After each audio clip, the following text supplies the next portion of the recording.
And we're live. Hello, everyone. My name is Matt. I'm the host of the Living Better podcast. And today I have a really interesting guest. His name is Daniel Warren Mutschler from FM Initiative. And we're going to be touching on his meditation, a little bit about his life, how he started his journey of meditation, how he went from a dark place to regaining control of his life, eventually becoming a lawyer, then traveling the world, learning about various religions to learn more awareness about himself, and eventually starting this initiative movement that we're going to talk about. So who better than you, Dan, for introducing yourself and telling us all about your initiative there? Hey, thanks, Matt. The initiative is really the culmination of a lifelong journey. Yeah. And I founded the initiative to really culminate all of the wisdom that I had developed and learned throughout the years. Mhm. Now, FM stands for Full Metal. So it's Full Metal Initiative, but I usually just go by FM Initiative because I have a strong appreciation for music Yes. and rhythm. And when you examine and you study the religions of the world, a lot of them, especially the major ones, incorporate this notion of music into the religion itself, which is why I really wanted to include that in its name. Yeah. So let's talk about how you, well, because it's a lifelong journey. So let's start from the beginning. How did you get onto that path? So talk a bit about maybe when you were younger and everything that happened that led you through meditation, who ultimately led you to that eventually. Right. When I was younger, I was a very different human being. Mhm. I was in some people might describe it as a dark place or a low place. I had gone through the public school system here in the United States, and it's a fine system, but it didn't really work well for me. And I entered the world with very, very low expectations, not just from myself, but people were placing low expectations on me. I had absolutely barely graduated from high school. I basically flunked. They kind of just pushed me out the door, Okay. and they told me that I should repair vending machines. That Okay. was that was who I was when I first entered this world. And I didn't think I was going to amount to anything. That was my attitude towards myself, and my personal belief is that I just didn't think that I was good at anything. No one had ever told me I was good at anything. It never seemed like I was good at anything. And so that's how I entered the world. And And that came through your school education or from your family dynamics? my family dynamics was a little bit different. We had a lot of really intelligent people in my family. Okay. They didn't really put that expectation on me, but Okay.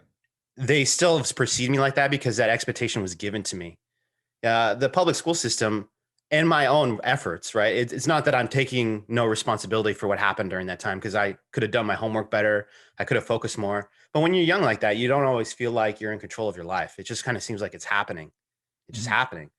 And regardless for one reason or another, that's the way I entered the world, was feeling like I wasn't going to amount to anything and there wasn't going to be anything there for me. And that's how I lived the first 4 years of my life from 18 to 22. Okay. I simply just kind of lived one day to another. I got a job. I was able to hold a job. So that's really good. And I just kind of lived my life not thinking that was capable of anything major or capable of accomplishing anything at all, really. Okay. And as time went on, though, I slipped into a really low emotional state at one point. And that's when I started looking into meditation. Mhm. I was 22. I was thinking about going to community college. In the Okay. United States, community college is a college that accepts most students. Like anybody can kind of apply and get into it. A lot Okay. of major cities have them. Yeah. And I was really depressed. That's the word. That's the best word to describe it. I didn't feel like I was doing anything. The opinion about myself was really low. I was kind of in a very turbulent relationship at the time with a girl, Okay. and it was causing a lot of chaos. I was finding myself waking up very frequently, just not having a lot of motivation to do anything. Yeah. And I just felt just kind of crappy. Like that's the best way to put it. Day to day, I was feeling kind of crappy. Well, I went through depression myself, so I think it's good that we talk about this because it takes a little bit of time before you have that self-awareness that you're not okay. It creeps up on you progressively, and then you're like going deeper and deeper into it. So how was it for you when it started up to the point that you were like, okay, I got to do something about this. Like I'm not feeling okay at all. It it was it was paired with me actually starting to I was becoming a very curious person. Okay. So it was almost like it was meeting at a time in my life when I wanted to actually start doing things. I wanted to Mhm. fill my mind with knowledge. I wanted to do something more than the job I had at the time, which was working in fast food. Okay. I wanted to do more, but it didn't feel like I had any of the emotional or the mental tools to do that. Yeah. I was living in a small apartment, living paycheck to paycheck. And I knew I was starting to get that curiosity, that ambition, that desire to do something more. And I just didn't have the toolbox. I didn't Yeah. have the emotional foundation to actually start taking my own steps and accomplishing those goals. And I just realized one day I was just I had a book about meditation. It's called The Secret of the Golden Flower. It's an esoteric book about meditation. It's not very literal. It's very kind of poetic about it. And how did you put your hands on that book? How did it Oh, show up into your life? I don't know. It's at this point, it's just magic. It just appeared in my possession. I used to kind of just go through, and I think I might have met someone, and they gave me just a few books, and Okay. they probably knew what they were giving me. But when I first got it, I was just like, whatever, you know. Yeah.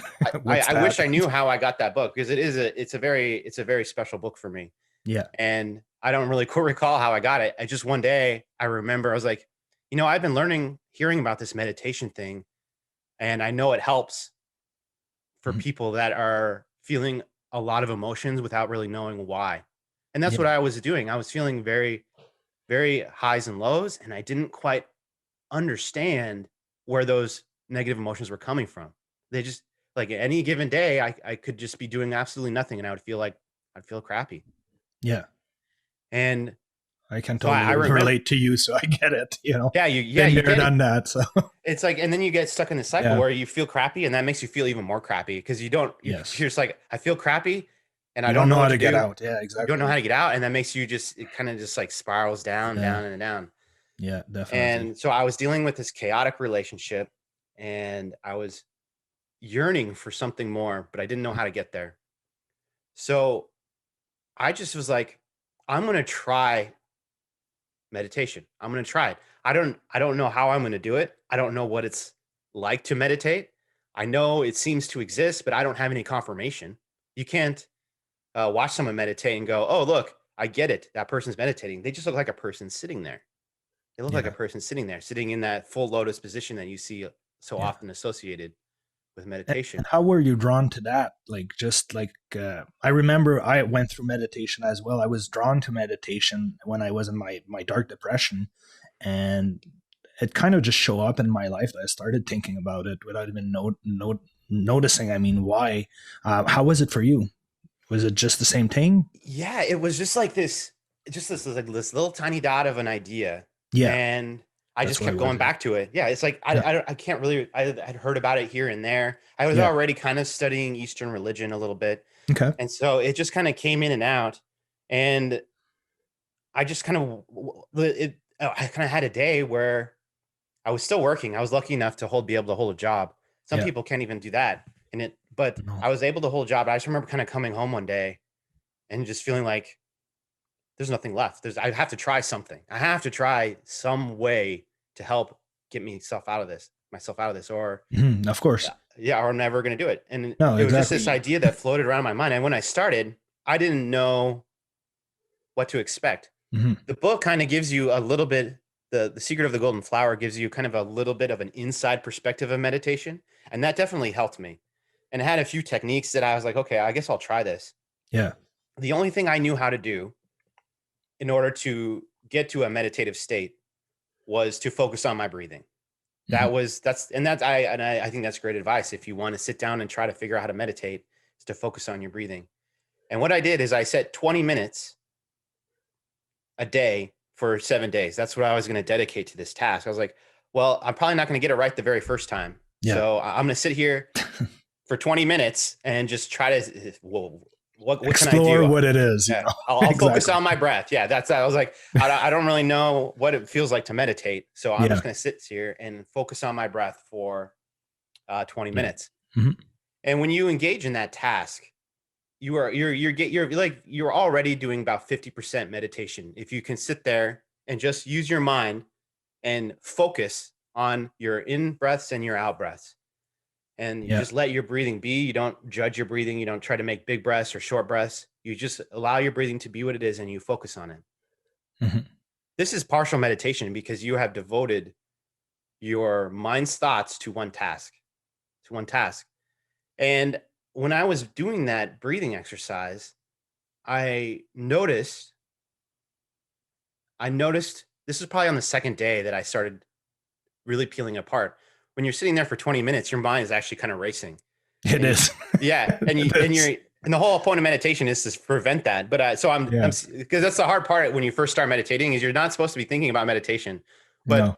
you're going to be thinking about it because you're trying to figure it out. Like, how am I going to Yeah. meditate? But that's a counterintuitive. So you just keep going back to the focusing on your breath. Mhm. And when you're doing that, there are moments when you don't seem to be thinking about anything, just like little bubbles, little brief spans of consciousness, maybe a second or less, when you'll Yeah. kind of catch yourself and all of a sudden you're not thinking about your breath, you're not thinking about meditation, you're not thinking about what you're going to do afterwards or what you've been doing. Yeah. You get those little moments of insights where you're like, yes, Yeah. this is meditation. I'm thinking And then about it. And it and goes then away. yeah, exactly. And then you go, yes, this is it, and then it's gone. Boom. Right? It was Yeah. a, but Gone. you can point to it Yeah. in hindsight and go that little second there. I think I didn't have a single thought in my mind. I Mhm. wasn't even thinking about breathing, and I think that was it. Yeah. What I, what was your experience? I'm kind of curious now. yeah. I was Yeah, going to share it with you. So the way I started meditation is I was drawn to it a little bit like you. I was not feeling myself. I had no energy, no desires to do anything.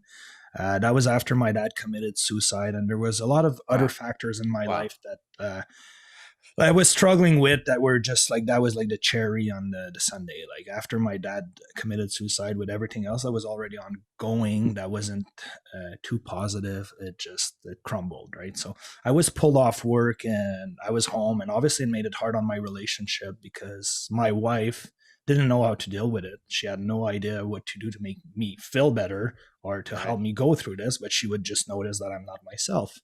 And kind of her coping mechanism coming from her childhood, seeing that in her home family, was to like withdraw, go away and be with her girlfriends, or kind of like create that space. And then that was making me feel even more isolated.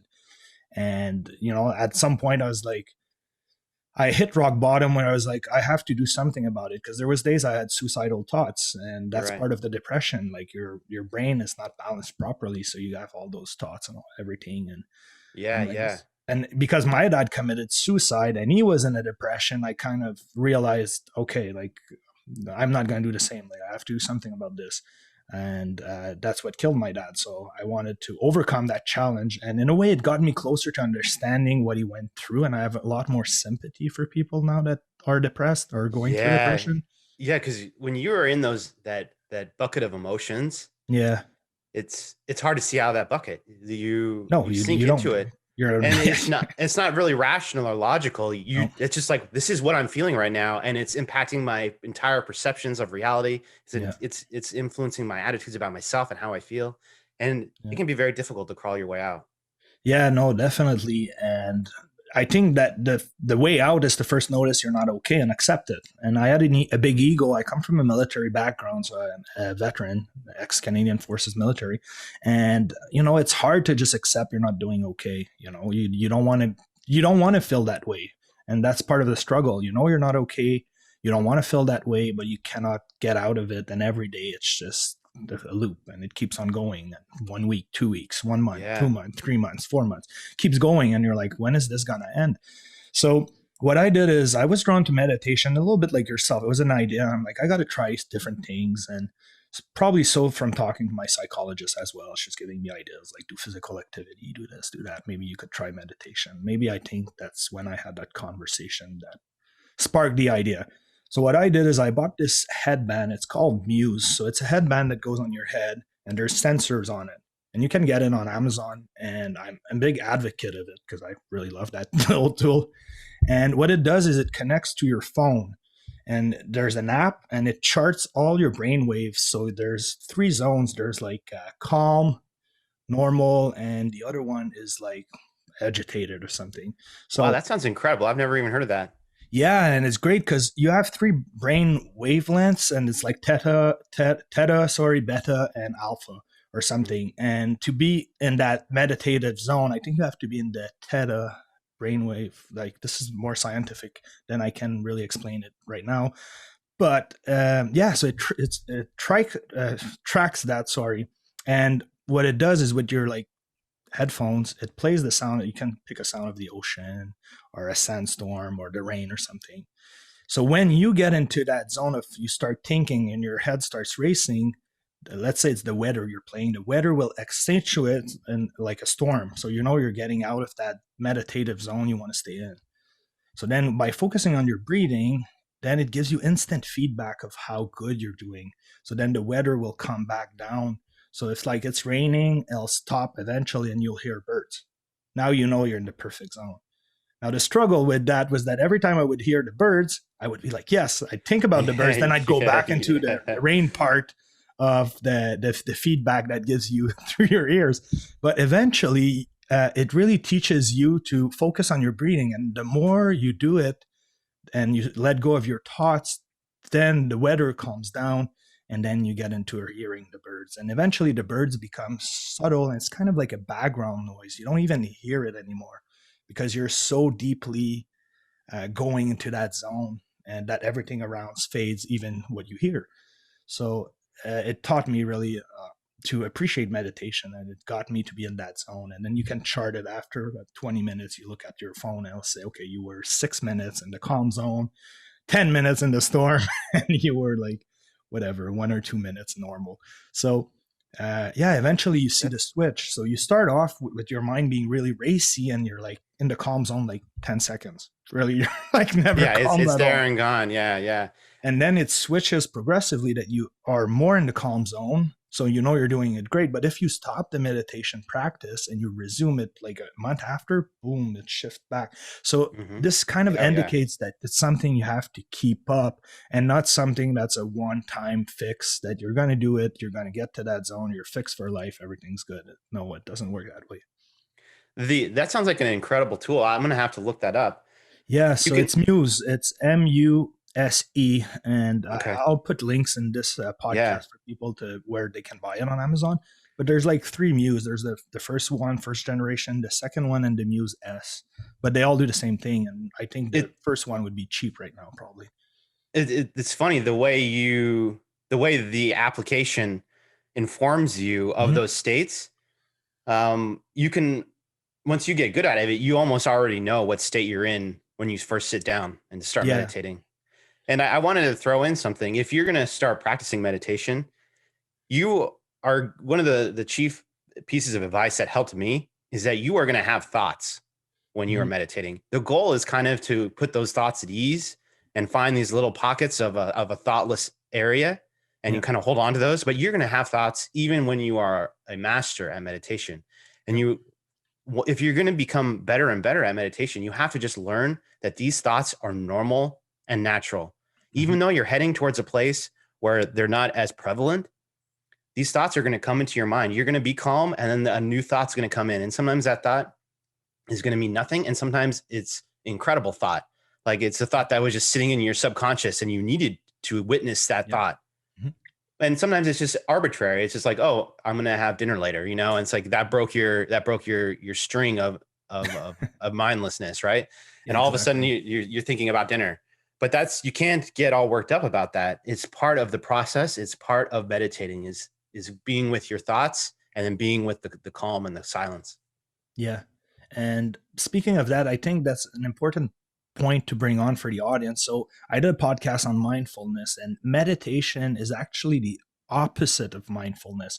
So while mindfulness is focusing on your thoughts and your sensation and what you experience in your body, meditation is the opposite. You want to disconnect. You want to create that empty space in your head where you're like totally tuned off from everything. And by creating that space, I think that's what brings you insights into your own life.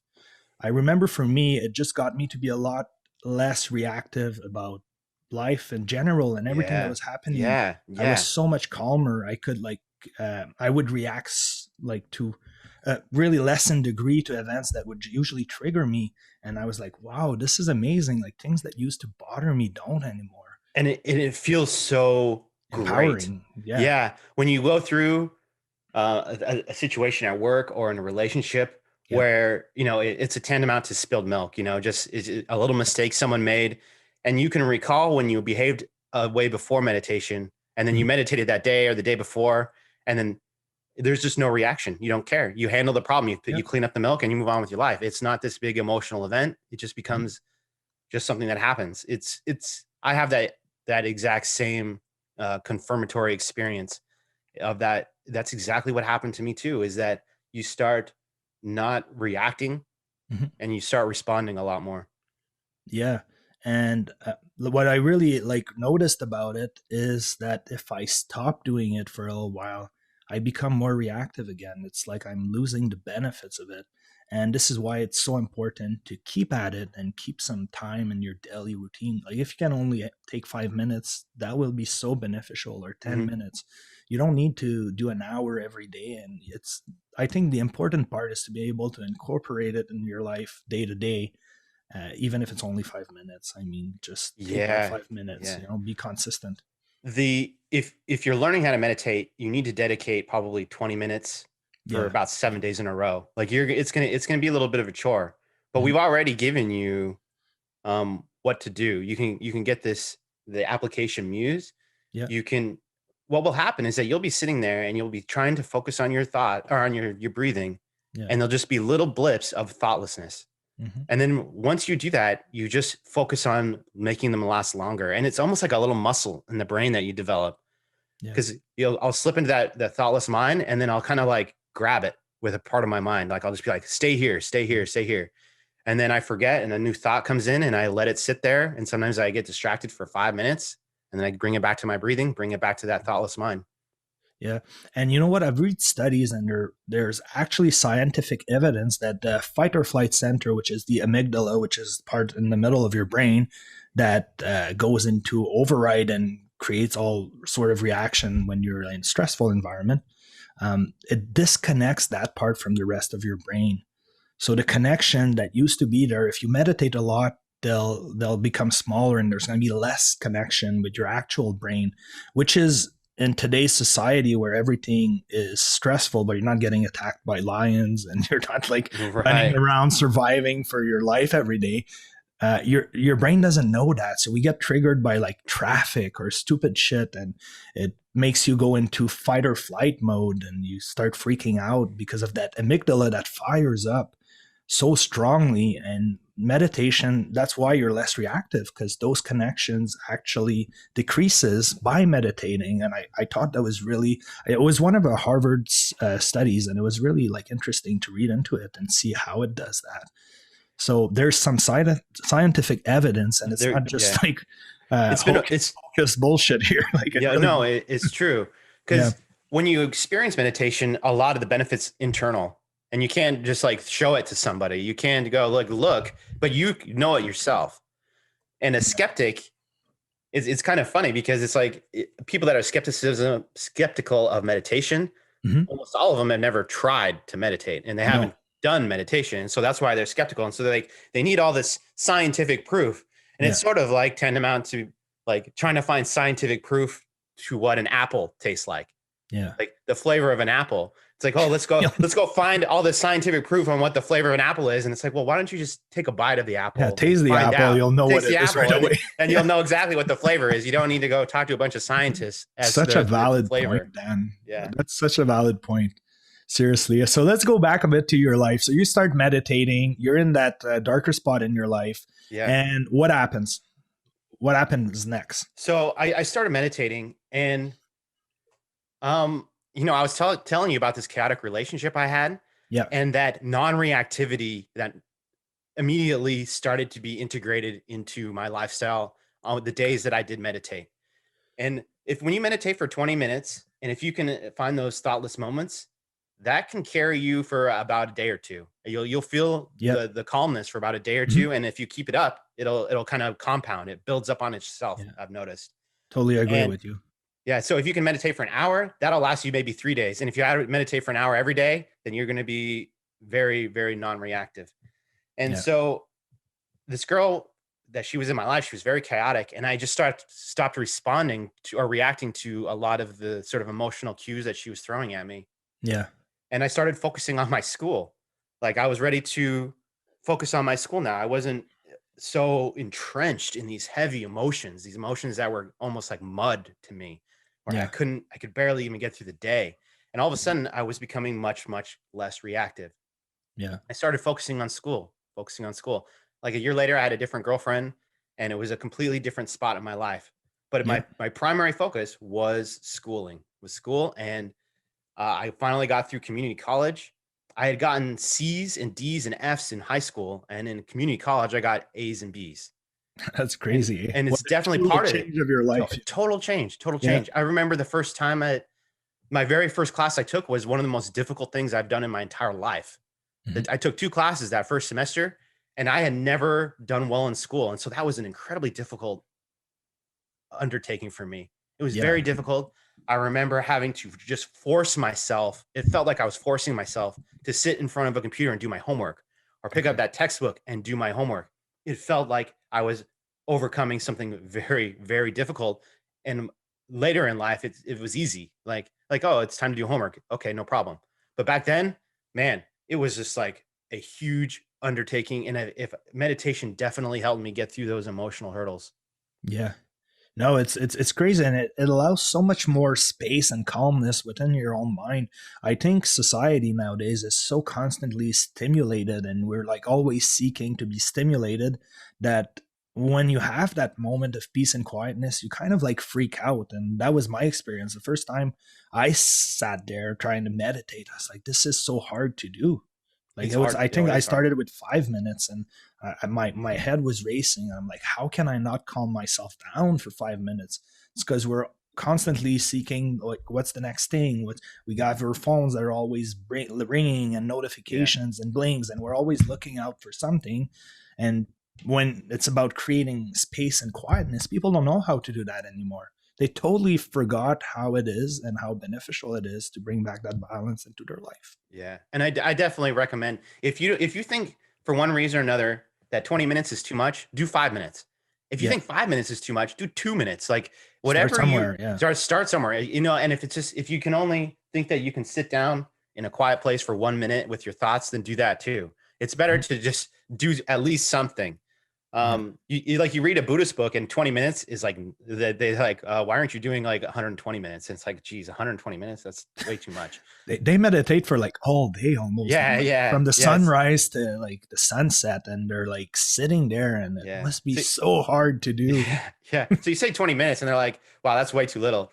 But in this culture that we live in, if 20 minutes seems like it's just too much of your day, or you're not really ready to commit to that, or you're not sure Yeah. if you can do it, I would say 5 minutes is even better to try, as long as you just keep going back to it. Keep going back to it. Yeah. No, it's like it's totally transformative. Like even like I was saying with you, like to you about my own life, it's meditation has gotten me to reassess relationships in my life. Like to just create that space with between negative people that were constantly, try to suck up energy and time from me. Yeah, And like just all of a sudden, by just diving inwards and meditating, I started cutting ties with those people, and they that's started showing up less into my life yeah, without yeah. me doing much about it. It's just it was like it's hard to explain. It's almost like it happened on a spiritual level, almost. It Something it, I it can. I definitely agree with you. There's something about when you're changing what's happening on the inside, Yeah. other human beings seem to be able to sense that.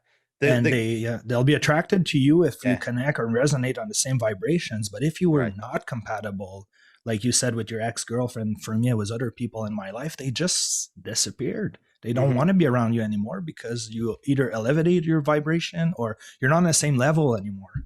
I completely changed my behavior towards the K-Dot girl I was dating at the time. I just Yeah, changed, and I didn't like, oh, it's time to change my behavior. It just changed naturally because of the meditation. I became less reactive. yeah, I stopped trying to create something that wasn't there, and yeah, it just kind of it was a relief at the time. I was like, this feels good. This feels good yeah. that I'm not reacting in this way. This feels good that I'm not behaving and trying to chase these negative emotions. When you get in that depressed state, Oh, you start associating these negative emotions with something you desire. It gets really confusing, I think. yeah, it does. It does because you don't understand your own mind, and it start to, like you start to become those emotions, and they start to take so much place in your life, and they weren't there before. And you, if you let it drag for too long without addressing it, I think that's when you go deeper and deeper and deeper. You know, I think Mm. that's what happened to my dad, and at some point, you're in a dark box, and that's when you either commit suicide or something really bad happens. You know, so Yeah, I mean, if you're in that dark place right now and you're listening to us, yeah, try meditation. Like it is yeah. such an easy solution, and it it will bring you closer to yourself. You'll begin to understand yourself a lot more, and it'll help you kind of quell those huge emotions that you can be feeling when you're depressed, I think. Yeah, and I would recommend just reading on what depression is and understanding as much as you can about what you're going through because in a way we've been through it, you and I, and Mhm. we know that it's when you're in that state it doesn't feel normal and sometimes you don't understand it, but in a way, accepting that it is a normal part of the depression will allow you to go on that road to recovery by understanding you're not okay and this is what depression feels like. And Yeah. you're like, yes, you're depressed, and this is exactly how it should feel. And you're normal for that. It's not normal per se, but it's normal that you are experiencing that. And knowing that will empower Hmm. you to, okay, let's move forward now. What can I do? And take one small step every day, one step to try to get better. Even if you fell, even if the next day you still feel like shit. Like try meditating, try, going Yeah. outdoors and accepting help, talking to psychologists, whatever you can do to get you out of that dark place, do it, and eventually you will be out because I got out of it, you got out of it, and so is so many other people that just don't give up, and it's Yeah. really important. And you kind of touched on it a little bit. An attitude to go with your meditation is an attitude of acceptance. Yes. Accepting Hmm. your thoughts that are going through your mind, accepting who you are and where you are in this world Yeah. right now, accepting what has happened to you, accepting the feelings that you're feeling that are might be negative or impulsive or anxiety inducing, accepting those that they are happening, that it's you can't resist things that are occurring inside of you. You can't say Yes. that I'm not angry when you are angry. You can't say I'm not depressed when you are depressed. You have to accept it. Yeah. And sometimes it can feel a little bit worse when you accept it. And sometimes it can feel a whole lot better. It can feel a whole lot better. Yeah. And one trick that I did while I was going through that period is I created a dissociation with my symptoms. So whenever the symptoms would show up, instead of saying I'm depressed today or I feel angry, I would say I notice feelings of angriness or I noticed feelings of depression creeping by. And I would just observe them. And I got to do that through meditation. Observe them pass and they would go away. Instead of taking them in, I would just let them brush off. Yeah. Yeah. And I See was it, so, recognize it. Yeah. yeah, it was so good to just dissociate myself in my mind. So this is not me. This is the symptoms of the illness. Let them pass Yeah. because Yeah. they don't last forever. Yeah. I'm not even sure if dissociation is quite the right word, but I know exactly what you're saying. Yeah, You aren't the emotion itself. You're the observer exactly. of that emotion. Yes, And yes. that little switch right there can also be tremendously helpful, especially when you're Yeah, meditating, because you are seem to be like this thing in your mind that's watching your thoughts, that's watching your exactly. emotions and experiencing them, but you are not your emotions themselves. And I think that's a No. very adult Mhm. transformation to go through when you actually achieve that. And when you're young, you kind of mix everything all together and that's you, and you kind of run around through life doing that. And as an adult, you really need to come to that realization Mhm. that you are not your thoughts and you are not your emotions. You're not even No. your senses. You are this. aspect of your consciousness that observes and experiences those things. No, exactly. And when you can make that switch, and meditation will make that switch for yourself on its own. I Hmm. mean, it wasn't reading a book or anything that got me to change. It was meditation, and it's so empowering. Even though, like, for some people, like I said, they think it's so stupid, and like, why would I just sit there, close my eyes, and breathe? Well, do it and dive deeply Yeah, inward and bite see that what it apple, does. bite the apple. Yeah, Yeah, taste the orange. Like you yeah, don't know what the flavor of that fruit is until you actually take a bite of it, and then you yeah. don't need any scientific evidence at all to tell you what that orange is going to taste like because now you know. Now you know. Yeah. So let's Yeah, go back to you because I really like the sure. story you gave me here when you sent me your email Yeah, explaining a bit your journey, and I want to share that journey with our audience. So you absolutely. go back to school and you mentioned that you became a lawyer. So how did Yeah. that showed up into your life? Were you Jeez. drawn to being a lawyer? Okay, so it was kind of a long journey. So I went to community college. Yeah. And my strategy for community college, remember, I started off with two classes. The first classes I took when I went back to community college was a study skills class and Okay. a reading class. I took two very simple classes. I think the Yep. reading class didn't even count for credit because it was so low. I was a good, Okay. okay reader, but I wanted to take two easy classes. And then Just from to get you there, back in the groove, right? You just like yeah, you're yeah, out of depression, you started feeling yeah, better. yeah. You don't want to overwhelm yourself, I so didn't want to overwhelm myself. I yeah, didn't have the school got skills, it. which is Yeah, why I took the study skills classes to develop and learn how to go to school. How yeah, do I yeah. take an exam? I took a class that helped me with that. So if you haven't been to school in a while, highly recommend a study skills class if your school offers that. Okay. But from there, went from two classes to Mhm. three classes. I went from three classes to four classes. I took that harder math course that I needed in order to get the transfer degree. I took that harder writing course, and I just kept building it up, building it up. And towards the end, I was like, I'm ready to go to university. Yeah. So here in the United States, you can get a special 2-year degree from a community college called I don't know exactly what it's called, but ours was called like a transfer module. It had some funny name like that. So I took my transfer module and I went and applied to the universities. And when you have that transfer module, the grades that they look at are the grades from the community college. They do not look at the grades from high school, which was great for me because it was like a new chance on life. Yeah. I had made my mistakes, and now I can show that I am going to be able to succeed academically. And I applied to a few universities, and I chose one. And at the university, I basically just kept on adding small bits each term, each quarter, each semester, whatever you have, whatever system you have, wherever you are. And so I eventually topped out on classes. I couldn't take like 8 classes. That's kind of ridiculous. So I was taking like 4 or 5 classes. I was like, well, you know, I still want to add more. And so I just started to attend some of the clubs at school. And so I was a president of the psychology club. I majored Okay. in psychology and philosophy at the university. Wow. And so I went to the psychology club, and then Mhm. I ran to be president, and I got that. And then I was vice president of the philosophy club. And then I eventually added school senate on top of that. And on top of all that, I ended being a research assistant to two of the professors on campus.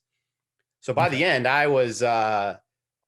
had gone from barely able to pass 2 classes to taking 4 or 5 classes and an entire schedule of extracurricular activities. And I did that by making incremental improvements along the Yeah. way. It took me longer to get through college. For most people, it's about 4 years. It took me 6 years because Mhm. one, I double majored, and two, I had to start off a little slower. Okay. But I don't definitely don't regret that. It gave me a huge appreciation for school. So Yeah. in fact, I could have graduated a year early with a psychology degree and a minor in philosophy. Mhm. And at the time, I was like, no, I want to double major in philosophy. One, I love going to school now. I love going to school. I love being part of the university Yeah. community. I love being a part of these clubs that I'm in, and it also um, gave me a chance to be more of a mentor in some of my clubs because I had ran for president, but I didn't want to do that 2 years. I in college is pretty short term, right? So I did it for 1 year.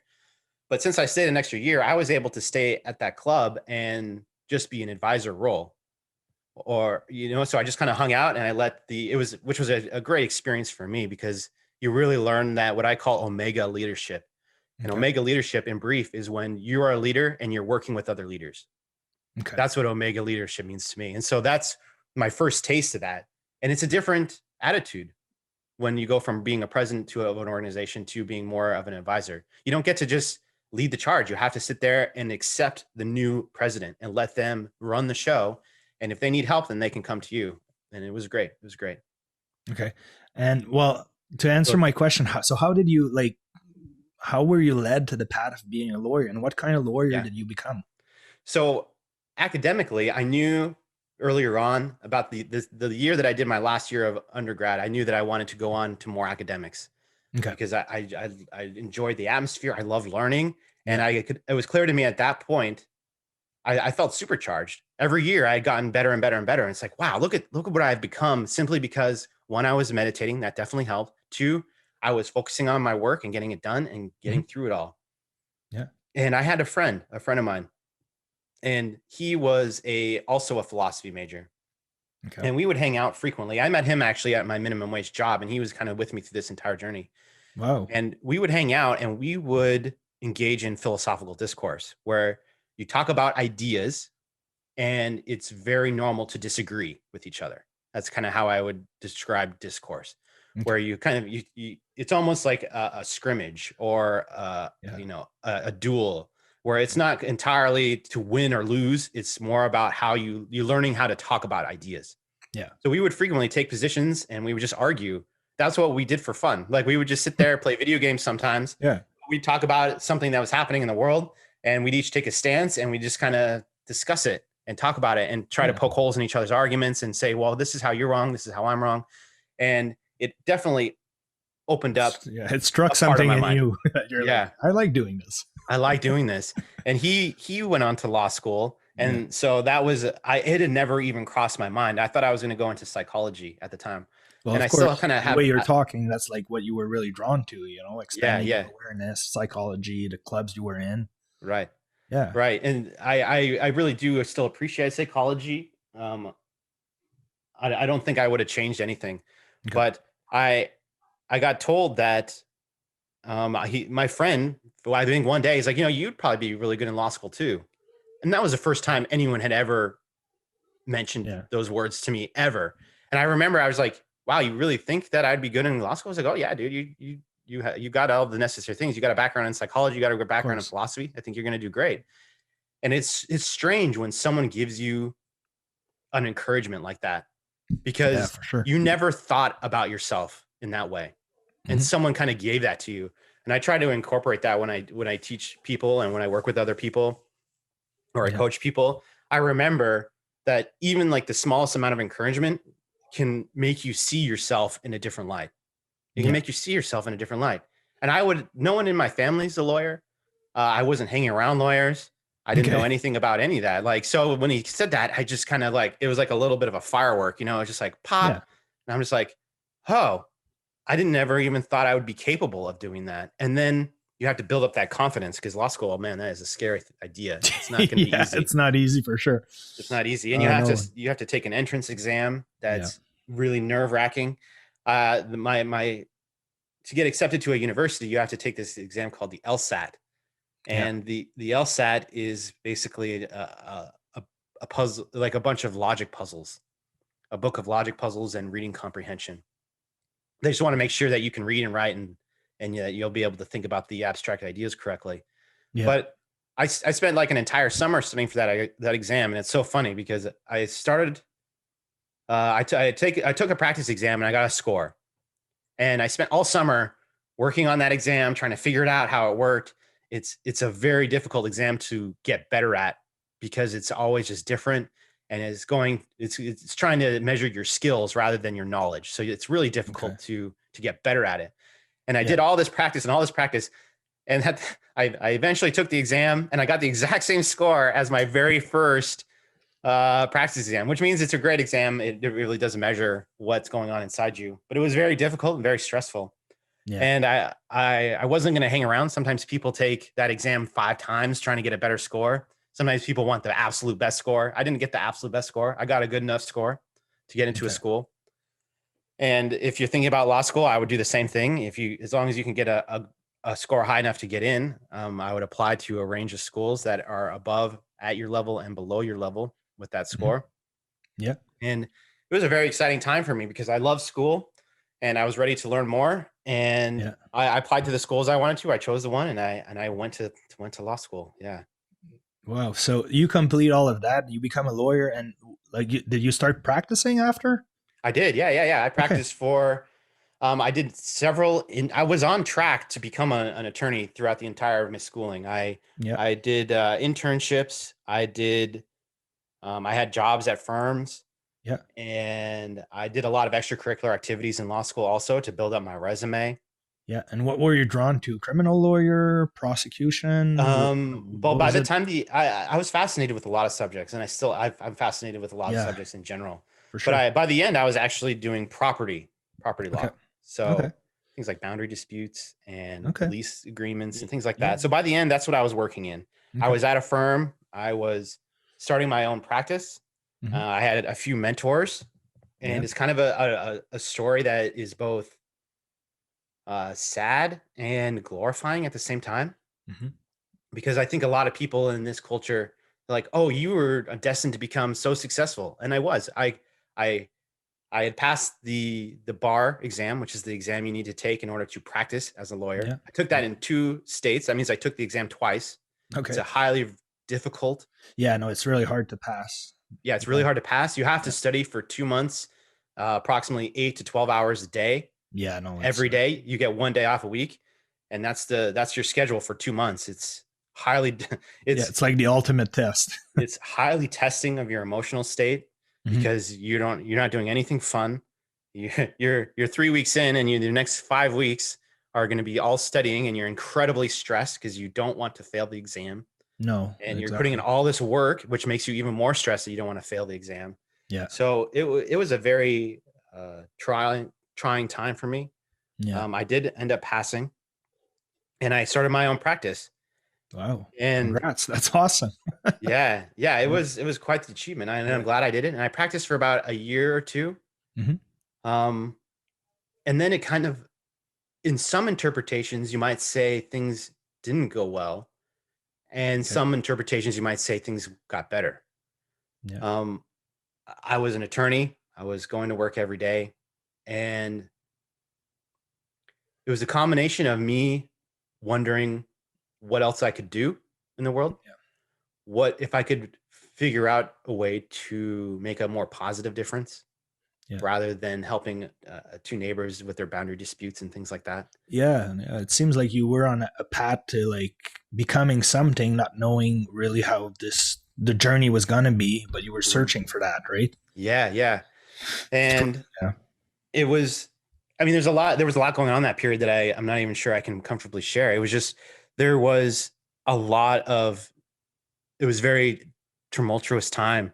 Yeah. Um, I was in a community that might not really have fully appreciated who I was. I mean, that's kind of the sad aspect of the story, Okay. is that I was this ambitious young human being, and I was having difficulties finding acceptance in some of the communities I'd ended up in being in. The Yeah. legal community is highly professional, Hmm. but it can be highly judgmental as well. Like Yes. they want the lawyers to Yeah. look and be and act a certain way, and Yeah. the community can be very rigid in those attitudes. And I I can't say it was a very confusing time because I was in a high of my life in my Yeah. career, but a part of me was kind of in that low spot again.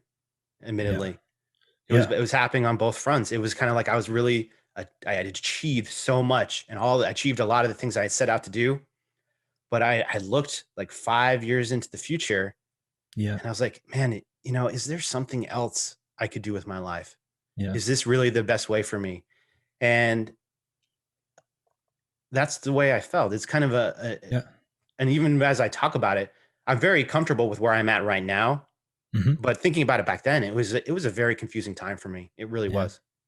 But I think a lot of people hit that point in their life, and we're all on a different path, and we're trying to shape our path a certain way, and we go certain directions, and they all bring us positive things, but sometimes they bring us negative thing, and it's part of like the journey of life. And without doing that, you wouldn't ultimately find your right spot in life. And when you hit those those walls, when you're like undecisive between two things, then you know you're on the good path, but it's not exactly the right one. And I think it seems that that's what it was for you.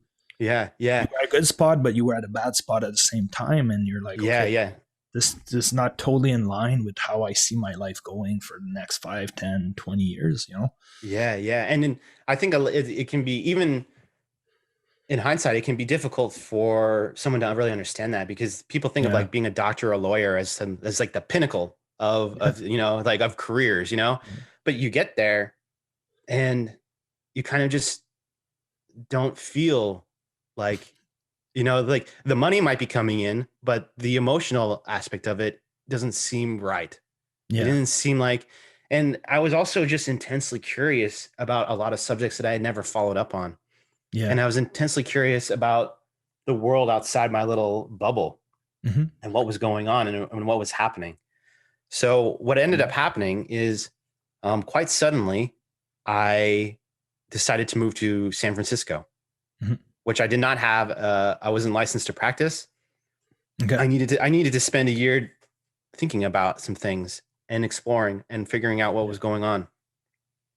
And I had actually taken a break from meditation for a little bit, and I really wish I hadn't during that time, because I moved and I had slipped into a dark space again, Yeah. and I was kind of just trying to get out of it. And that's when I started to, during those initial years after my post professional journey, that's when I started going to churches, to, I call them faith centers also. Yeah.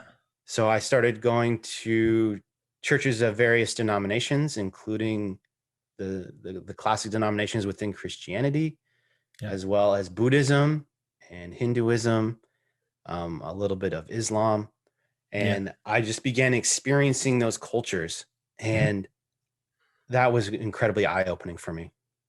And were you religious to start with, or you were just drawn to being curious and exploring different philosophies, ways of thinking? Is that I, what drawn you to that? I was, I grew up going to church Yeah. pretty religiously. And Okay. then as I learned more about philosophy, I definitely became more of a materialist Okay. philosophy, where I didn't really believe in metaphysics or anything like that, or, spirits and things of that nature. I was like very physical and Yeah. empirical. I was like, this is what exists. And I was curious. I was curious to see. I had a lot of misconceptions that most of them are gone now, about what it meant to be in church, what it meant to be religious. And I kind of vilified people of that nature in some way in my mind, like, oh, they're the reason why philosophy is not reigning supreme. And all of Yeah. that got kind of turned on its head, as I began to go to church more, go to these faith centers and see what they were doing and what they were teaching. Yeah. uh, it's kind of hard to vilify a group of people when you realize that they're just sort of peacefully and invitingly kind of going about their business, really. Hmm. And that's what you see when you go to churches and faith centers. You just meet a lot of really pleasant and good people Yeah. who are um, who are invested in their religion, and they are often very accepting and inviting, and they love meeting new people. Hmm. So my attitudes towards all that are completely different than when I started that journey. I had never anticipated that when I started. When I started, I've had a lot of negative views about religion. And when I was Yeah. finished, oh, I'm not finished, but at this point, 70 faith centers later, uh, 70. yeah, Wow. over 70. Yeah, I went to 70 Wow. different denominations and religions, and watched them practice and worship and praise.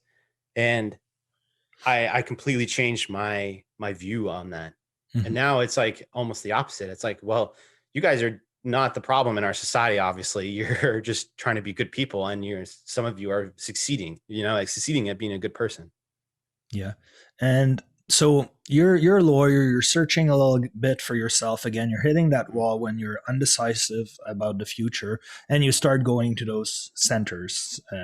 Yeah, You're drawn to religion all of a sudden, right? Just looking yeah, out for yeah, something else to yeah, keep you going, right? To bring you more awareness yeah, and more insights into where you need to be in life. So you go through all those those Yeah. churches and different religions, and what have you learned that they might share in terms of similarities? Sorry, I'm French. Similarities, Yeah. and what have you learned in terms of what do they share, and what like lessons has that taught you that you applied to your life today? The overarching principle, the overarching attitude when engaging all of those faiths and all Yeah, those different beliefs is a notion of acceptance. Of okay, acceptance. yeah, It's something that Jesus taught in the Bible. He taught us to love other people, and that I reduced that into an attitude of acceptance. yeah, And I had to adopt an accepting attitude. I couldn't go into each church carrying with me the the your beliefs, ideas and beliefs. my Yeah, own you have to. beliefs, Yeah, yeah, the you have to beliefs of the people construct I that. just, yeah. So if Yeah, I go to a yeah, Buddhist center and I learn about all of them, I can't take that with me when I go next week to a Baptist church, right? yeah, I won't be able to appreciate what they're doing if I'm like, why aren't they more like the Buddhists, or vice versa? Why aren't the Buddhists more like yeah, the yeah, yeah, yeah. Baptists? You know, if I go in there with that attitude, it's almost like rose-colored glasses. Like I'm not going to perceive No, what exactly. they're doing appropriately and Yeah, accurately. yeah, So one of the things I learned, and it's an overarching principle across almost all of these religions, is this notion of acceptance yeah, and accepting what it is in front of you without passing a lot of judgment. And when you achieve that, and when you do that, even though I was experiencing all these different religious beliefs, mhm, I never went through a sort of existential dilemma about each one where I was like, oh, this one's this way and this one's that way. Like, what I am I got going it. to do? Like, I never had that. I was just very accepting of each one. And I learned something from each one. From Yeah, each one, every place I went to, I learned something new. And that's what I focused on. So for me, the journey was a journey of acceptance, okay, accepting people, beliefs, yeah, and upbringings that are different from you. And just yeah, because someone has a different belief structure doesn't mean anything. It doesn't mean anything. yeah. It doesn't give you a pink slip that you no longer have to try to accept this person for who they are, especially if they're Yeah. living a good and faithful life.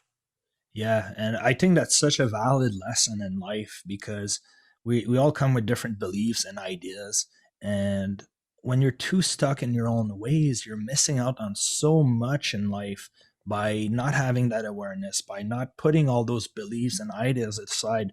And I think that this was a very valid lesson, and you approaching that with the openness that you had allowed you to do that. And if more people would allow themselves to be more open, facing the world and different people and different beliefs, I think there would be a lot more unity and a lot less struggles and trouble in the world today.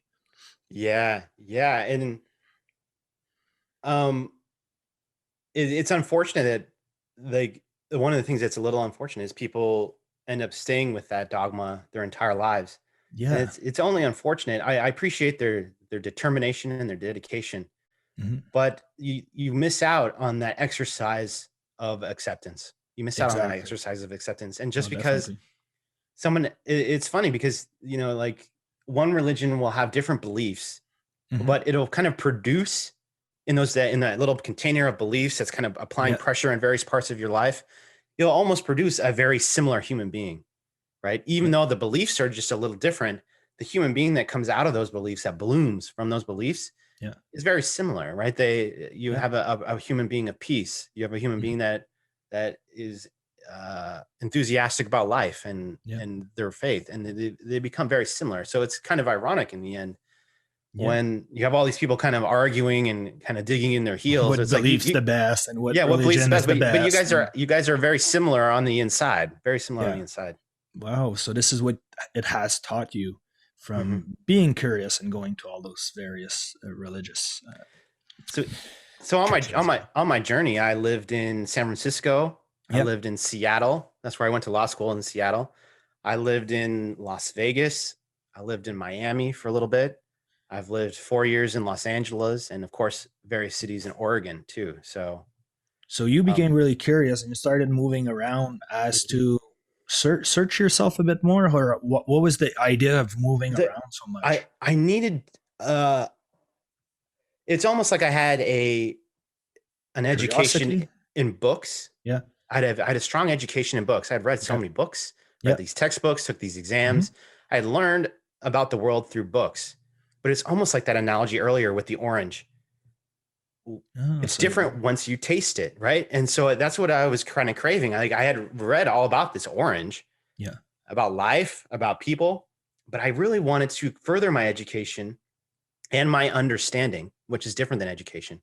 I Yeah. wanted to further my understanding and immerse myself in different types of people and really learn for Got it. myself what was Yeah. going on and figure out what the heck's the deal with religion. What drives people to do it? Why are they doing it? Is it good for them? Is it bad for them?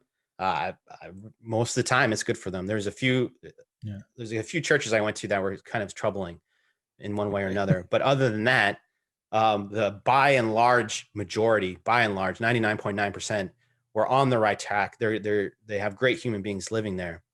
Okay. And I can't wait to continue my journey because of COVID. It's kind of shut down right now. I can't really Yeah. go to faith centers. Yeah. Tell me about it. Yeah. It's Yeah. topic of another conversation. But Yeah, exactly. but it was definitely, it was more like the applied aspect of my education. And during that time, Mhm. I wasn't just going to faith centers. I was working with development coaches Yeah. and learning that whole scene as well. Okay. Learning that whole scene as well. And that was when you decided to maybe put your lawyer practice aside? Yeah, Like, it how were you funding yourself, like, at that point, because obviously everywhere you go, everything you do, you sort of need some sort of income. yeah. Well, How? during those phases, it was admittedly me begging my family because Okay. they could see that I wasn't quite on the right path. They could see that I wasn't Happy or quite. whatever. Yeah. Yeah. I was a little off, and Yeah. so most of it was begging my family because Okay. it wasn't easy. And And there's they were definitely supportive. they were supportive, especially at first. As my journey went on, they became a little skeptical that it was going to produce anything. Okay. Um, but I knew in my mind what I was doing. I knew what I meant. The You had an end people, goal. yeah, You I had just an didn't end know how goal. to get there. You Because were. in hindsight, it's different. Because where I'm at right now today Yeah. is very different than when I first left my practice. It's very Yeah. different when I was in the middle of my journey, considering going back to my practice. Mhm. It's all very different now because I have, I'm now a founder of the FM initiative, and Yes. so that's my focus right now. And I've jumped in with both feet, and I love it. I love it. I love helping people. Yeah. If I do help people learn how to meditate, I do help people learn how to motivate and things like that. So we'll talk about that a little later. But that Yeah. is We're getting my current there. focus. Well, yeah, that's my current focus. But during that time that my post professional journey, Yeah. each year was different than what I'm definitely experiencing right now. When I first started, it was full of confusion and ambiguity. I started going to faith centers, and Mhm. I can't say the faith centers are what changed my trajectory, but they are definitely a part of my journey, and it's Yeah. definitely part of my education and my understanding of humanity. Yeah. And 3 years from then, I went back to Seattle to start my practice again. So Okay. I got on my travel journey. I was like, okay, you know what? Maybe I'll go back there. And I went back to that place, and a highly emotional, tumultuous time in my life.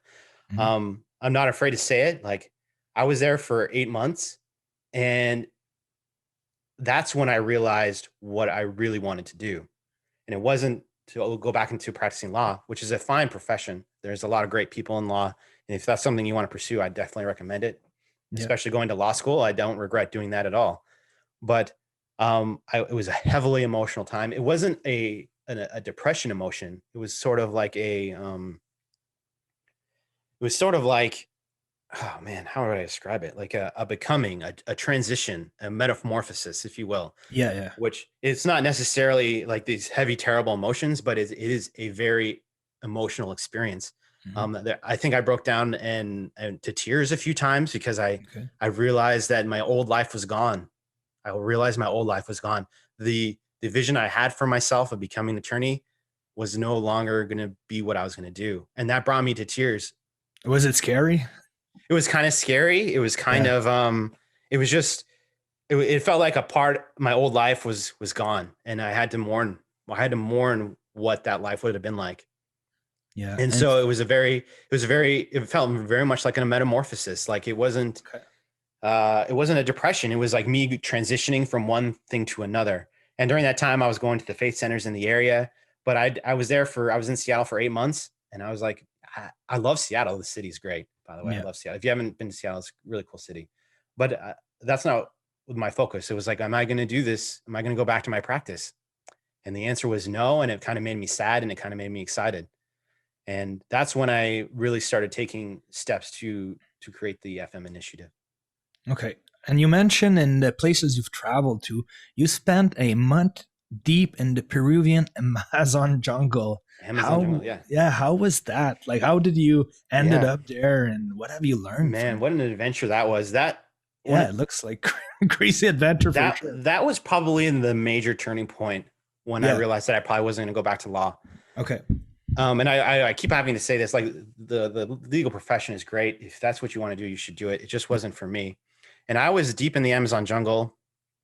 I had met a healer. She called herself a healer.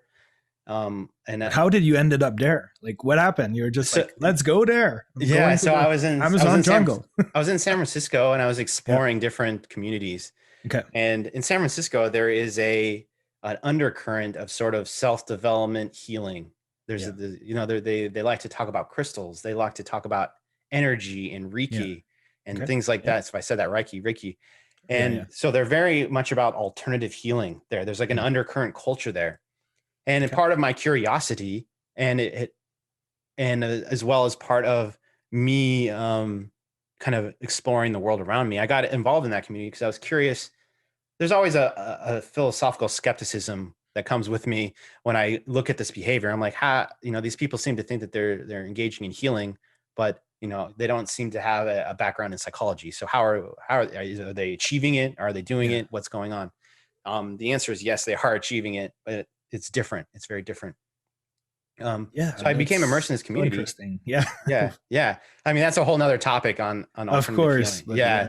it's So I got crazy. it. I was curious, philosophically curious. I Okay. was skeptical, and I wanted to, just like when I went to the faith centers, I was skeptical, but I Yeah. was also open-minded. It's like, if you're going to be skeptical, you have to be open-minded. They're great friends, being skeptical and open-minded.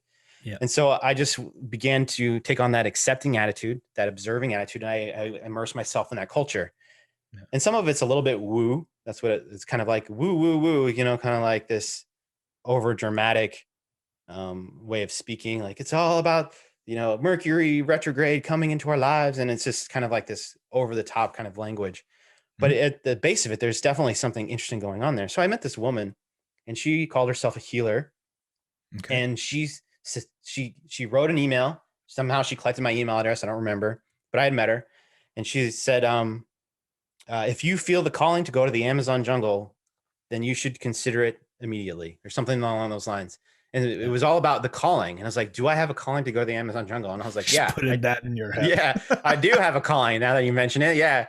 I Yeah. never thought about it before, just like law school. I never thought about it before, but Yeah. someone put that idea in my head, and then it kind of developed like little legs and started running around in my head. And I was like, okay. I think I'm going to do this. I'd never done anything quite that adventurous or Yeah. that extreme. I've been to Mexico a few times, but I had never been down into South America, and I certainly have never been into a rainforest or a jungle. Mhm. And so I was like, yeah, let's do it. Okay. And so I kind of just jumped in with both my feet. I signed up. We went with a group about 7 or 8 of us. We flew down there. We landed in Lima, which is sort of the main capital. If I'm not sure if it's the political capital, but it's definitely the largest city down there in Peru. And Mhm. then we went to this little city called Iquitos, which is a great Okay. little city in the mountains that doesn't have cars and has a bunch of motorcycles, tons of Okay. motorcycles, Cool. hardly any Looks like cars. fun. Yeah. Yeah. And so everyone's driving around in motorcycles and little carriages and things like that. Yeah. And then we got on a boat and we went into the Amazon jungle. It took us 5 hours by boat, and we Okay. switched boats along the way. We started off kind of like in a tourist boat, and then we got into this little rickety little skipper thing that just had like a tarp roof, and it was just kind of long canoe type vehicle, but it did have a motor. It wasn't thank God I had a motor. And then we went by motor 4 hours into the jungle through windy, um, these windy rivers that just, you get lost immediately. Like once you're in there, the idea of you leaving on your own is kind of ridiculous because there's so many forking rivers, and Yeah. you take this river, and we stayed with a very, very, very small tribe. It was basically a family. Okay. And they had gotten a little bit of tourist money, so they had a few extra buildings there, but it was very like it wasn't the type of building that you'd expect in Canada or America. It was just like a board houses, right? So boards Yeah. nailed together. There's no insulation or paint or anything like that. It's just boards, and so you sit in this boarded room, and that's your sleeping quarters. Okay. And yeah, luckily you have a mosquito net because there's billions of mosquitoes there. Yeah, it must be tons. Yeah, you get eaten alive. As if you travel there, you get eaten alive. Like the locals don't, the mosquitoes don't seem to bother the people that live there. They just bother the people that come in and visit. Yeah. So yeah, you get eaten alive by mosquitoes. And we went through. There were some shamans on hand, and like the jungle shamans were really cool people because they're basically like if you take a really spiritual person Yeah. and like a partier, like this outrageously fun party guy, and you combine them, and that's what you get when you meet these shamans. They are so grounded, in who they are and the reality around them. Okay. And we did some fun stuff out there in the jungle. Yeah. And we tried some various plant medicines, some of which just taste like bark. Like Okay. it was a very enriching journey for sure. And we did some hikes through the jungle. It was a lot of fun, And have you tried any of those? What is it, ayahuasca or like the yeah, I mean that may special have been drugs that that may or special may kind not of yeah, that may or may not have been there. Yeah. yeah. Have you tried any of that? Ayahuasca may or may not have happened while we were in the jungle. Oh, okay. But Yeah. hypothetically, let's say it did. What's your Yeah. experience with that? Or I mean, experience you witnessed, maybe. I did try some ayahuasca while I was in the jungle. That's what the Allegedly. shamans do. Yeah, allegedly. I mean, I don't want to be someone that is that chooses drugs over meditation or drugs over anything else. Yeah. I did try it, the ayahuasca. It's definitely a journey. I can see why certain disciplines might focus on that. Mhm. It's very interesting to go all the way to the Amazon jungle and then partake in a ritual Yeah. that they have been partaking in for hundreds and hundreds and hundreds of years. These shamans learned it from older shamans who learned it. It's just this. It's more than just plant medicine. It's a culture. Yeah. No, And that's exactly. why I ultimately did it. I didn't do it to do it like for that. I did it because Connect with the culture, this experiment. is part of their with it. spirituality. Yeah. It's not just, it's a lot like a belief system, it's like, this is what they do. And so I wanted to immerse myself into that culture, and I did try it. And What I happened? have journals and stuff like that. A lot happened. It's an interesting subject, and it's an interesting substance, ayahuasca. It's very, it really makes you see your own life clearer. And a lot of the stuff that I wasn't seeing about myself or perceiving, that just Yeah. was sort of sitting in that subconscious state, Yeah. bubbled up. Okay. And I had to face it. Various aspects about my personality, some things that are so personal that I don't think I'll ever share to anybody. Okay. And that came to me in these it's like about an hour. It takes like an hour when you taste the ayahuasca, and then it's over. It's very interesting stuff. Yeah. And was that part of what helped you have that breakthrough of how to come back and lead your life to where it is today? I was already thinking about all that stuff before I went. And the Just jungle, confirmed it. yeah, there was a lot going on. There was a lot of imagery in the jungle too. Yeah. When we got there was a family of chickens. Then they were all chicks, right? They're all like that. Yeah. And that entire time we were there, we watched them grow up.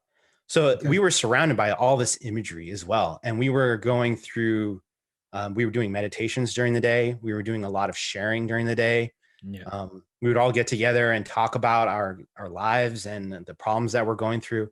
So it wasn't just this plant medicine, like it's not like this end all be all cure. And a lot of the people that took that, the plant medicine in that, didn't really have any major breakthroughs.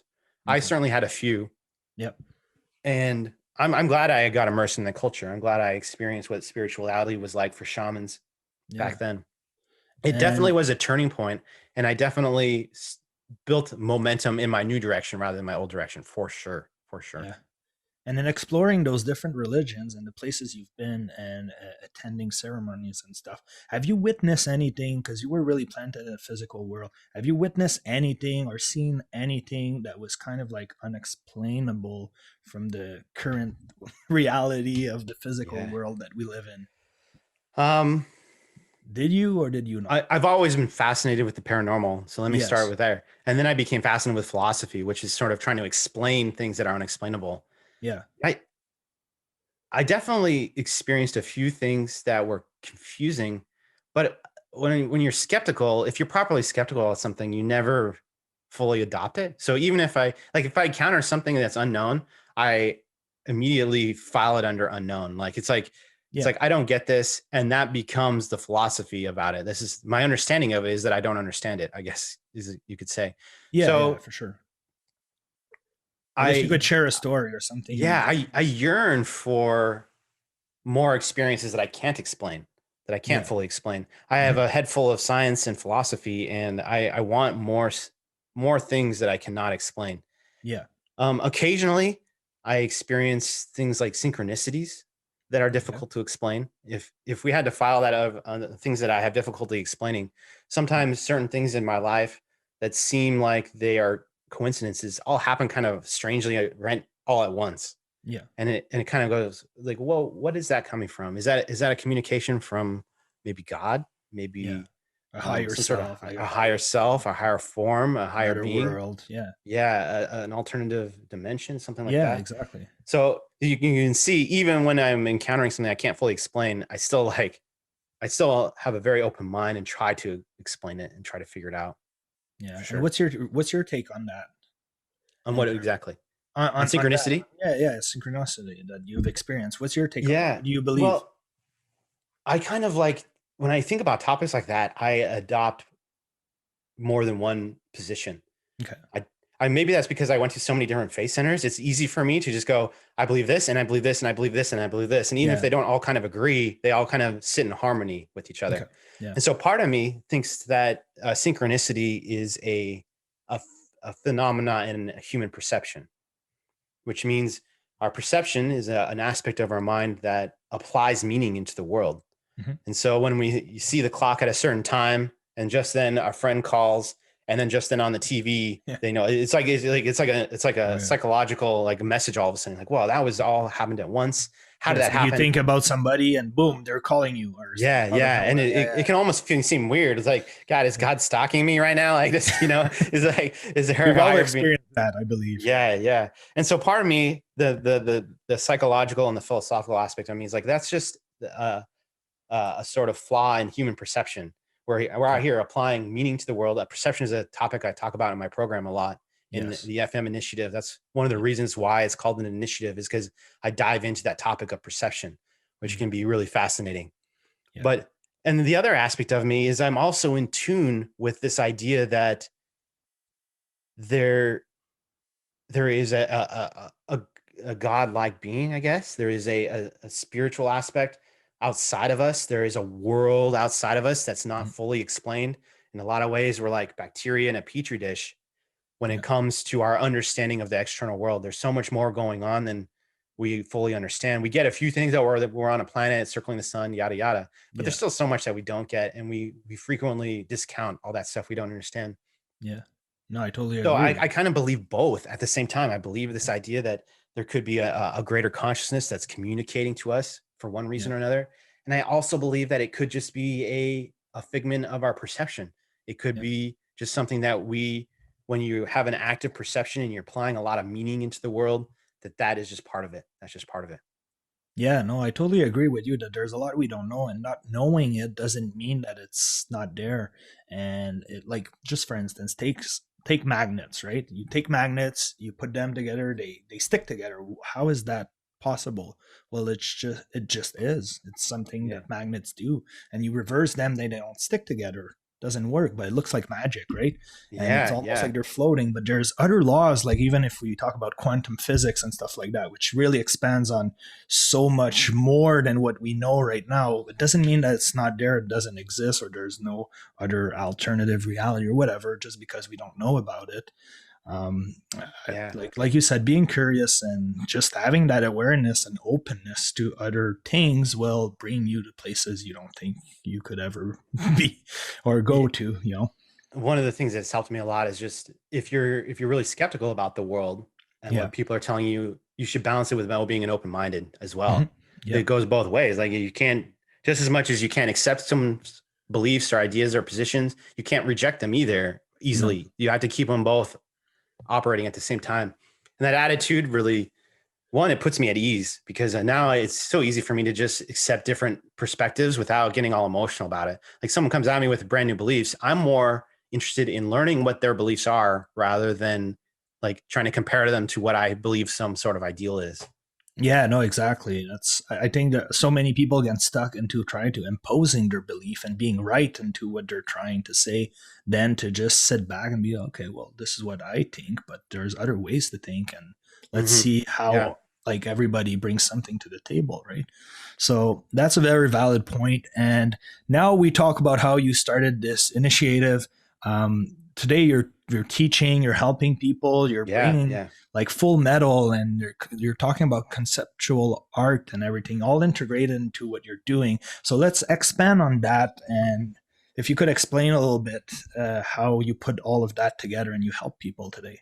So, one of the things I have learned fairly definitively in my religious studies is that there is a path of consciousness that some ancient people knew about it, and other societies and cultures knew about this idea that our consciousness has a track in some ways, and there's different ways that you can develop that consciousness and elevate it. For lack of a better word, elevate it. I don't really so much believe in higher or lower consciousness. It's just that you Elevate your level, yeah. elevate your level. Yeah, you kind of learn to think about life and your own human consciousness in a new and different way, and it somehow improves your the way you feel when you experience life, what you notice as you're experiencing your life, and how you can use that to some sort of benefit to help others, to help yourself.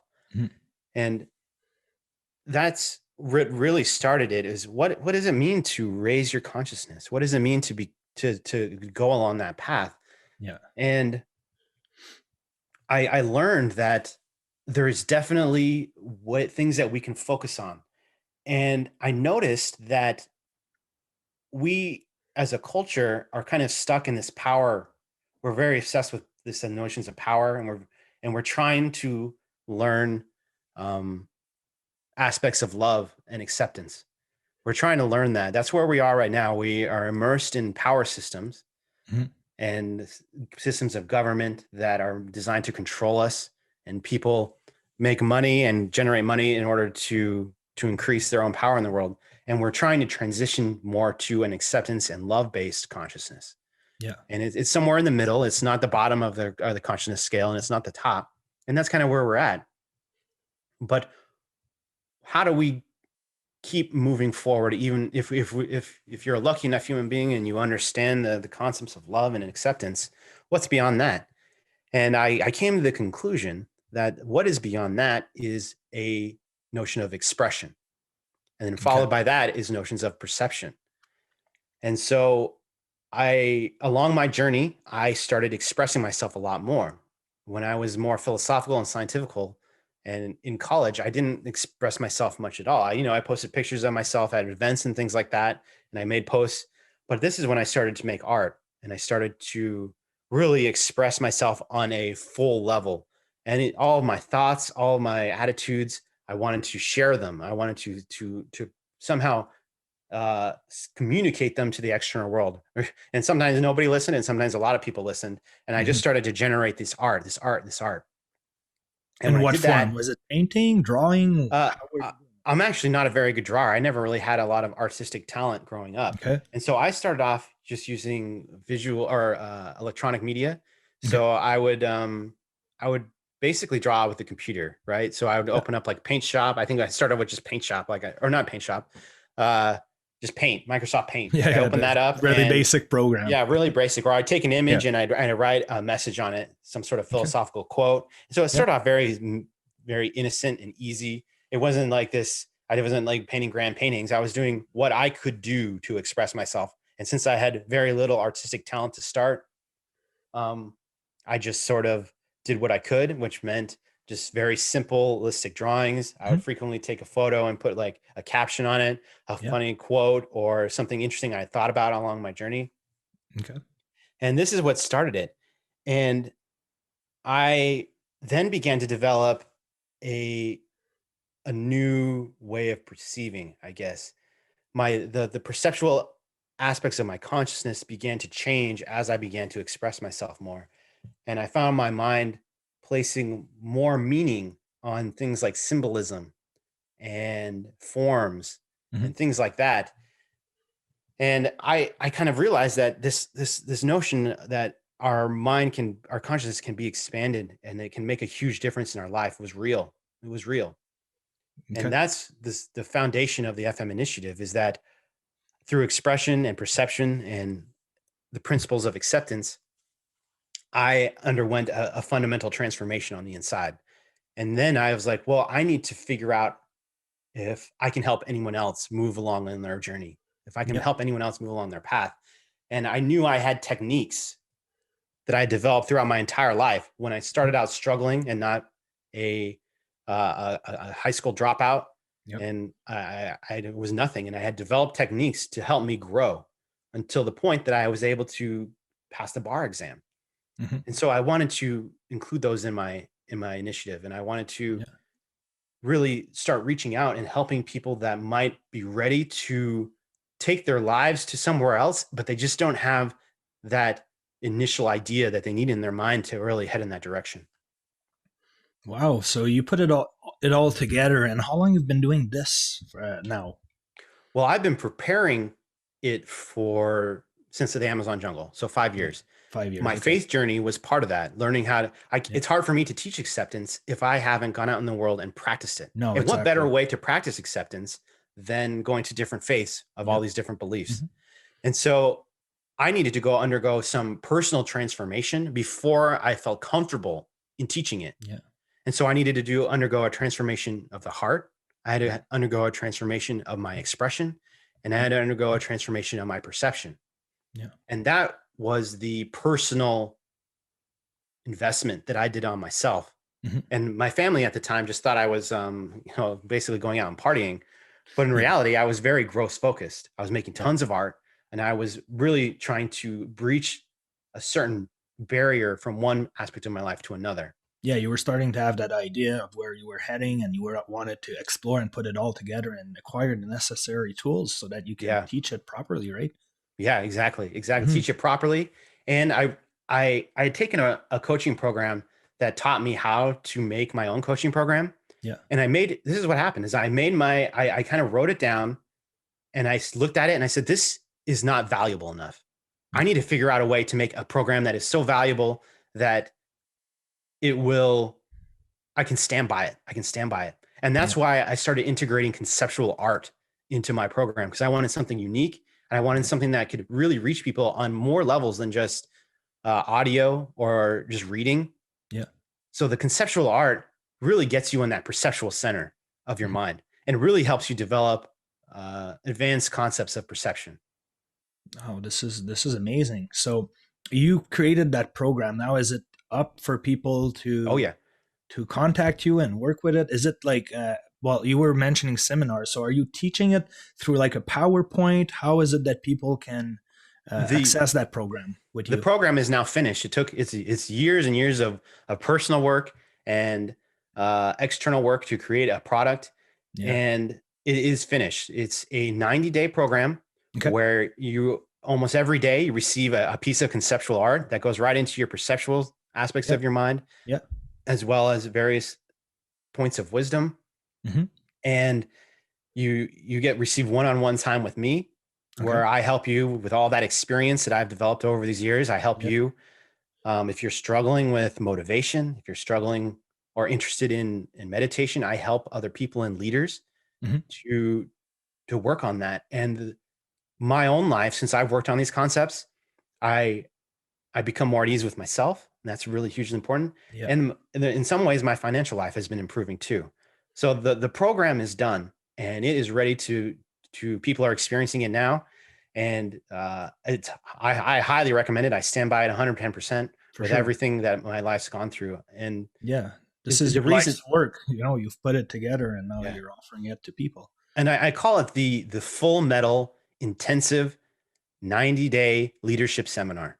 Okay. And each of those words is chosen very specifically. Yeah. When you are done, you are going to be stronger than ever because That's awesome. you're growing your mind, and it's an intensive because I learned through my own growth process that personal growth and that inner growth is a lot like watering a plant. Watering Yeah. a plant, you have to give it a little bit of water every day.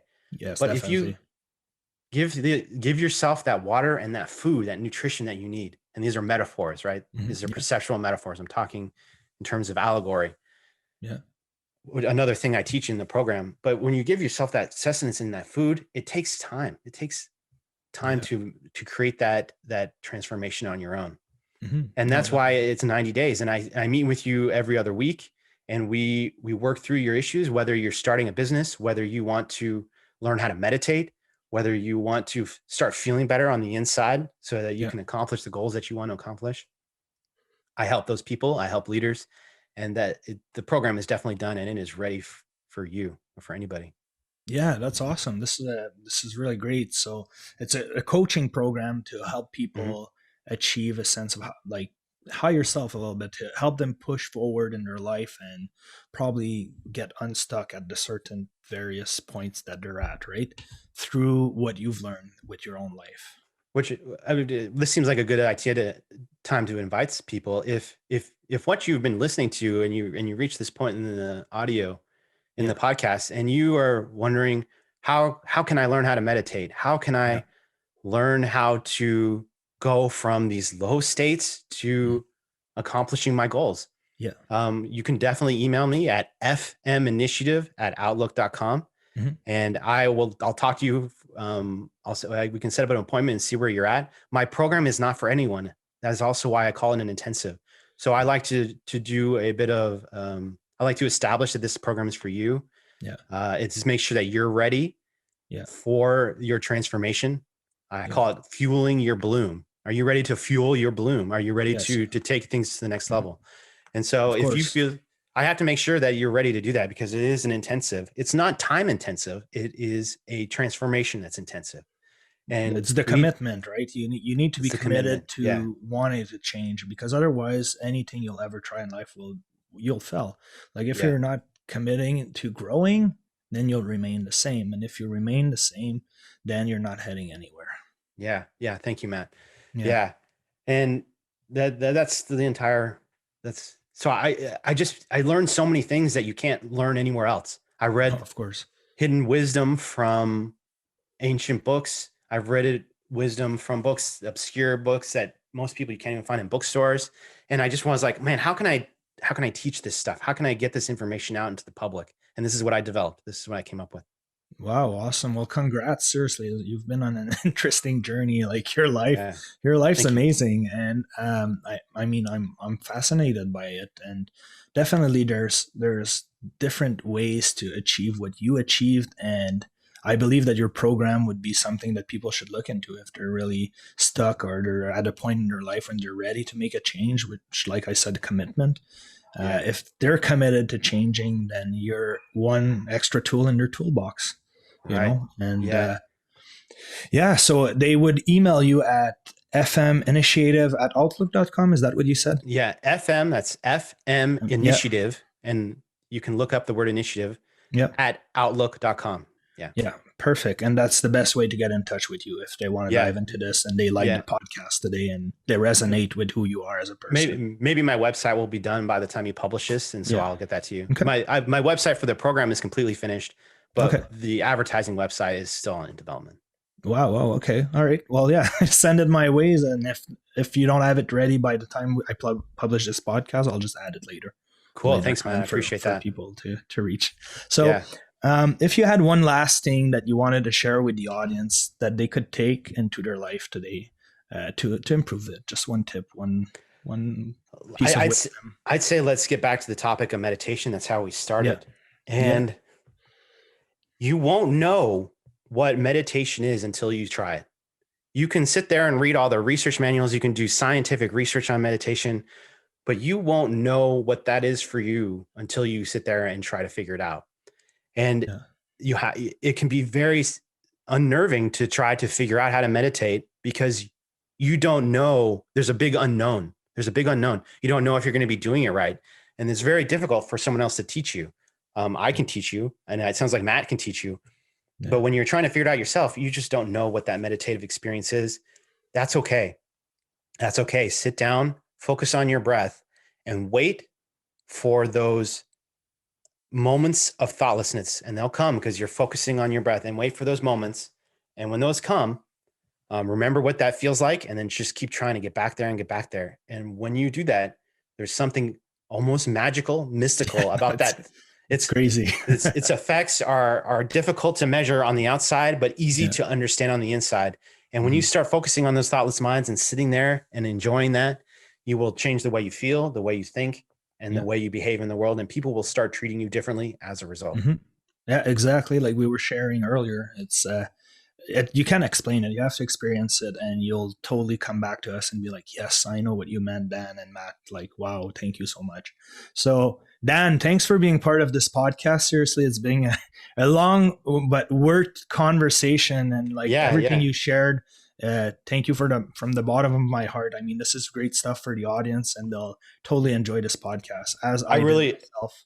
Yeah, I really enjoyed hearing your perspective throughout this. Thanks. It's not every day I get to meet someone that I can talk to meditation about, and it's Yeah, one of those subjects I love to talk about it. I love to hear other people's perspectives.